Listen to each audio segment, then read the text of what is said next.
A change of subject this evening in the election 2015 race for sheriff. Instead of discussing crime fighting, one of the candidates, Ken Jefferson, today was responding to questions about his tax problems with the IRS. He spoke with Channel 4's Kent Justice, who's joining us now. Kent? Yeah, Tom, the Mike Williams campaign preferred to avoid this fray at the moment. Ken Jefferson says he's not avoiding anything.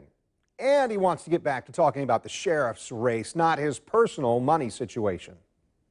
It's a shame that we've got to stop resonating with the voters to discuss something like this that we can resolve.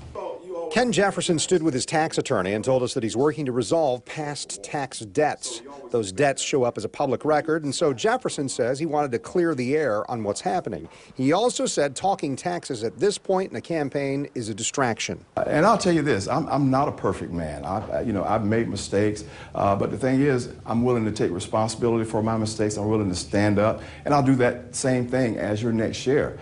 The mistakes he's referring to include tax debts going back to the 90s. Jefferson says this man, John Winkler, is representing him as he tries to get back in good standing with the IRS. Jefferson also says the personal tax troubles should not be a red flag to voters who consider entrusting him with the huge budget of the Jacksonville Sheriff's Office. And that's a great question. And listen, I'm a human.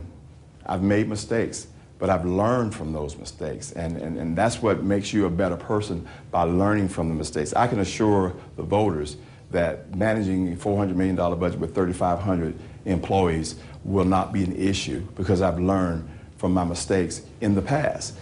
We both, myself and my opponent, we both share financial challenges that we're dealing with, and it will not be an issue with me as your next sheriff. I spoke several times today with Mike Williams' campaign, who declined our request for an on-camera interview tonight. They did offer this statement in response. Mike says, "This is new to me. Let us have time to look at what was brought forward, and then we will respond accordingly. While I understand that financial irregularities cannot be a campaign issue, this level of irregularity raises serious questions. Is this issue over?" Both sides told me today they hope so, but we'll see.